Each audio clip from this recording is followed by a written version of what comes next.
नमस्कार। जो साथी कंपटीशन की तैयारी कर रहे हैं उनके लिए ये वीडियो अहम हो जाता है। दिल्ली के प्रगति मैदान में भारत मंडपम में अंतर्राष्ट्रीय जगत की हस्तियों के 2 दिवसीय जुटान ने सारी दुनिया का ध्यान अपनी ओर आकर्षित किया है। आपका भी ध्यान गया होगा इस ओर। कल 9 सितंबर से शुरू हुई G20 की ये 18वीं बैठक है जो भारत की मेजबानी में आयोजित की जा रही है। इस संगठन की पहली बैठक जब इसकी नींव रखी गई थी वाशिंगटन में हुई थी। इसमें जो भी देश मेजबानी करता है वो सदस्य देशों के अलावा इसमें कुछ अन्य देश जो उसके मित्र देश होते हैं जिनको वो चाहता है उन्हें बतौर विशिष्ट मेहमान आमंत्रित करता है। इस बार मेजबान भारत ने यूएई, बांग्लादेश, मिस्र, Mauritius, Netherlands, Nigeria, Oman, Singapore और स्पेन इन देशों के प्रतिनिधियों को बुलाया है। यूक्रेन युद्ध में आंतरिक और बाह्य चुनौतियों से घिरे हुए रूस के राष्ट्रपति व्लादिमीर पुतिन और चीन के चीफ यानी वहां के राष्ट्रपति शी जिनपिंग इस सम्मेलन में नहीं पहुंचे। चीन की ओर से वहां के पीएम ली कियांग शिरकत कर रहे हैं इस सम्मेलन में। G20 यानी ग्रुप ऑफ 20 20 देशों का समूह। पहले इसमें शुरुआती चरण में इसमें 19 देश इसमें शामिल थे। यूरोपीय यूनियन यानी यूरोपीय संघ EU 20वें सदस्य के तौर पर इसमें जुड़ा। इस सम्मेलन में साल में एक बार इनकी बैठक होती है। इसमें सदस्य देशों के राष्ट्राध्यक्ष आमंत्रित किए जाते हैं। पारस्परिक हितों के मुद्दों को लेकर चर्चा होती है। 2 वर्ष इसमें अपवाद माने जा सकते हैं। जब से इसका गठन हुआ है 2008-9 जब G20 की एक साल में 2 बैठक हुई, अमूमन एक बैठक होती है। आज से 24 साल पहले 1999 में एशिया में आर्थिक संकट के बादल छाए हुए थे। तब तमाम देश थे उनके वित्त मंत्रियों और जो केंद्रीय उनकी बैंक्स हैं उनके गवर्नर उन्होंने आपस में जुड़कर एक फोरम, एक मंच की जरूरत महसूस की जिस पर अंतर्राष्ट्रीय वित्तीय अर्थव्यवस्था आर्थिक मुद्दों को लेकर चर्चा की जा सके, कुछ सामूहिक चिंतन हो सके। इसके बाद इसकी शुरुआत हुई, नींव पड़ी। साल 2007 की वैश्विक आर्थिक मंदी ने G20 की प्रासंगिकता को बढ़ा दिया। तब इसमें वित्त मंत्रियों के स्तर से इसे उठाकर राष्ट्राध्यक्ष के स्तर पर ले जाया गया जिससे इसकी ताकत और प्रभाव में इजाफा होना लाजमी था और वो हुआ भी। इस संगठन की जो ताकत है अगर उस पर गौर करें तो दुनिया की 2/3 आबादी इसके सदस्य देशों में बसती है। 85% GDP इसके साथ है। वैश्विक व्यापार की बात करें तो 75%, 2/3 दुनिया का व्यापार इसके जरिए होता है। इस ग्रुप में शामिल देश हैं, उनके नाम देख लें। भारत है तो है ही, अमेरिका, रूस, चीन, France, Germany, Japan, Italy, UK, दक्षिण Africa, Argentina, Australia, Brazil, Canada, Indonesia, Republic of Korea, Mexico, Saudi Arab, तुर्की है। 20वें सदस्य के तौर पर EU यानी यूरोपियन यूनियन जुड़ा और पीएम मोदी ने सबका साथ के अपने नारे को चरितार्थ करते हुए जमीन पर उतारते हुए G20 में पहली बार अफ्रीकी यूनियन AU को भी G20 में स्थायी सदस्य के तौर पर शामिल कर लिया। 7 सालों से वो कोशिश कर रहा था। सम्मेलन की शुरुआत में सकारात्मक संदेश देते हुए पीएम मोदी ने अफ्रीकी यूनियन के अध्यक्ष अजाली असोमनी इनको उच्च मंच पर अन्य जो दिग्गज नेता हैं, स्थायी सदस्य हैं, उनके साथ शामिल होने का आह्वान किया। उसके बाद ये कोमोरॉस के राष्ट्राध्यक्ष भी हैं असोमानी, वो वहां पर अपनी सीट ग्रहण करने से जब निकले उससे पहले वो पीएम मोदी से गर्मजोशी से हाथ मिलाया, गले मिले, उसकी तस्वीरें वायरल भी हुई। विदेश मंत्री S जयशंकर ससम्मान उन्हें स्थायी सदस्यों का जो उनकी सीट है उस सीट तक उनको लेकर गए। आपको बता दें कि यूरोपीय यूनियन के बाद जो अफ्रीकी यूनियन G20 का सदस्य बना है अभी यानी 21 सदस्य हो गए हैं, G21 जैसा हो गया है। इसमें ये 55 अफ्रीकी देश हैं इस AU में। इसमें पहली दफे किसी वैश्विक आर्थिक मंच पर इसकी हिस्सेदारी का इसको मौका मिला हुआ है। 2002 में अफ्रीकी एकता संगठन के रूप में आधिकारिक मान्यता पाने वाले AU को 1963 में 32 सदस्य जो देश थे उनके साथ स्थापित किया गया था। 1.4 अरब की आबादी इस पूरे 55 देशों में निवास करती है अफ्रीका की। इसमें इस यूनियन की सामूहिक GDP 3 लाख करोड़ डॉलर से ज्यादा है। बड़ी ताकत है ये भी अब जुड़ गई है G20 से। खैर, अब वापस लौटते हैं G20 के मुख्य जो कार्य हैं उनकी तरफ, उसके मकसद की तरफ। यूं तो G20 का जो शुरुआती दायरा था अर्थव्यवस्था से जुड़े मुद्दों पर चर्चा तक ही सीमित था, लेकिन बदलते वक्त में, बदलते परिवेश में और जो उपज रही है तमाम वैश्विक चुनौतियां, उससे ये कैसे बच सकता था और इसकी चर्चा की परिधि में, इसके दायरे में तमाम और भी मुद्दे शामिल किए गए। मसलन सस्टेनेबल डेवलपमेंट यानी टिकाऊ विकास, बड़ी इसकी चर्चा होती है शब्द की।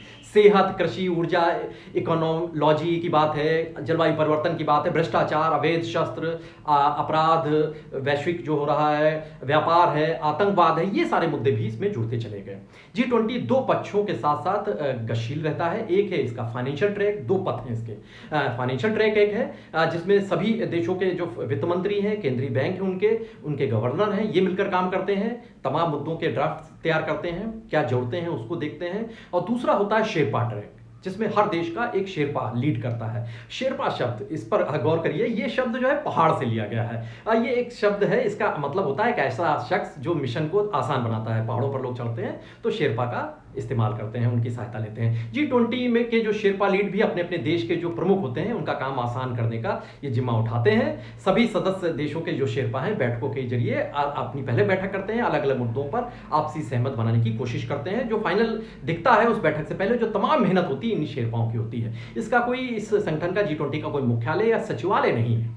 G20 के अध्यक्ष का फैसला ट्रोइका यानी एक तिकड़ी, त्रयी, वो उसके जरिए होता है। इसमें पिछले, वर्तमान और भविष्य के जो अध्यक्ष देश हैं वो शामिल होते हैं। जैसे ट्रोइका इसे कहते हैं, जैसे पिछली बार ट्रोइका में जो इसका मेजबानी की थी इंडोनेशिया ने, इस बार भारत जो वर्तमान अध्यक्ष है, और ब्राजील जहां पर अब अगली बैठक होगी वो अगला अध्यक्ष होने जा रहा है। तो इन तीनों देशों को मिलाकर जो तिकड़ी बनी है, ट्रोइका बनी है, त्रयी बनी है, ये संचालित करती है। ये बात गौर करने लायक है कि G20 दुनिया के ताकतवर, विकसित, विकासशील ये देशों की चर्चा का एक साझा मंच है, एक बड़ा ऐसा प्लेटफॉर्म है जिसके पास कोई विधायी शक्तियां नहीं है। यानी जैसे सम्मेलन के दौरान जो बड़े कड़े फैसले कुछ अगर लिए जाएं तो उसको मनवाने के लिए कोई कानूनी बाध्यता नहीं है, वो ऐसी कोई ताकत नहीं है। लेकिन इस मंच पर चर्चा का जो लाए गए जो मुद्दे होते हैं, विमर्श होता है, जो विषय उठाए जाते हैं, उनका बड़ा व्यापक असर होता है। दुनिया भर की आर्थिक गतिविधियों पर इसका असर पड़ता है। हमने जैसे पहले ही बताया कि 2/3 से ज्यादा GDP और बिजनेस व्यापार दुनिया का इसके जरिए होता है। इस बार की बैठक को 3 सत्रों में बांटा गया, एक धरती, एक परिवार और एक भविष्य, ये 3 सत्र इसके रहे। आप सभी वाकिफ होंगे कि इस वक्त जो दुनिया में सर्वाधिक चर्चा में और चिंतित करने वाला विषय है रूस यूक्रेन वार, रूस यूक्रेन का युद्ध। पिछले साल बाली, इंडोनेशिया में हुए G20 के सम्मेलन के जो डिक्लेरेशन डॉक्यूमेंट था, उसका घोषणा पत्र, उसमें रूस के युद्ध को लेकर कड़ी निंदा की गई थी। भारत पर भी पश्चिमी देशों का, ताकतों का, जो दुनिया की वैश्विक ताकतें हैं, उनका दबाव था कि इसकी आलोचना की जाए। हालांकि रूस और चीन आलोचना के मुखर उसके विरोध में था, लेकिन तब कोई साझा जो सामूहिक घोषणा पत्र है, इसी वजह से तमाम खींचतान थी, वो जारी नहीं हो सका। लेकिन इस बार की बैठक के शुरुआती चरण में ही जो भारत की तरफ से 2-2 कह दिया गया था। पीएम मोदी ने कहा था कि ये अब युद्ध का युग नहीं है। ये कहा गया कि यूक्रेन की जंग और यूरोप की जो जंग है, ये भारत का स्टैंड था कि ये मुद्दा यूरोप का मुद्दा है, वहाँ की जंग है, इसे हम ऐसे मुद्दा नहीं बना सकते, क्योंकि विकासशील देशों के जो मुद्दे हैं, आर्थिक संकट है, उनकी दूसरी चुनौतियां हैं, उनके दूसरे दुखड़े हैं, दर्द हैं, तकलीफें हैं, उन्हें एड्रेस करना जरूरी है। नई दिल्ली घोषणा पत्र में ऐसी भाषा का इस्तेमाल किया गया जिससे किसी की निंदा के बजाय, सीधे तौर से कोई निंदा से बचा गया, एकदम सीधे तौर से, और उसमें बजाय संतुलन साधा गया, संतुलन रखा गया। शांति, समग्र विकास, रिलीजियस इंटॉलरेंस, आतंकवाद, ये तमाम मुद्दों पर इन पर फोकस किया गया। पीएम मोदी ने कहा कि विश्व कल्याण के लिए सबके साथ चलने का ये वक्त है। हिंसा, युद्ध से जो कमजोर हुई है एक वैश्विक भरोसा पूरी दुनिया में, इसकी बहाली का, इस पर जोर देने की बात की, जोर दिया पीएम मोदी ने अपने जो उन्होंने विचार व्यक्त किया। खाद्य, पोषण, सुरक्षा, इसको लेकर भारत ने अपनी प्रतिबद्धता का भी जिक्र किया। मुक्त व्यापार, स्किल गैप की बात हुई। जलवायु परिवर्तन एक बड़ा चुनौती है, वैश्विक चुनौती है, इससे संवेद मिलकर, सब एक साथ मिलकर निपटे, इसकी भी बात की गई। इसके साथ ही इंटरनेशनल टैक्स सिस्टम, एक डिवाइस को लेकर बात हो रही है, एक ऐसा सिस्टम हो जो इंटरनेशनली सारे देशों में, अगर बड़े ज़्यादातर देशों में लागू हो तो बड़ा व्यापार में सुगमता होगी, उसकी सहमत बनती दिखाई दी। बहरहाल जो टेरिटोरियल इंटीग्रिटी है, टेरिटोरियल सॉवरेनिटी है, इसका जिक्र करके परोक्ष तौर से यूक्रेन वार की ओर इशारा तो किया गया, लेकिन सीधे निंदा से बचा गया। और ये कूटनीतिक जो कदम थे, इसी का नतीजा रहा कि चीन और रूस, जो पिछली बार जैसे मैंने बताया कि बाली में ये नाराज हो गए थे, विफर गए थे, वो साझा जो प्रस्ताव है उस पर सहमत हो गए।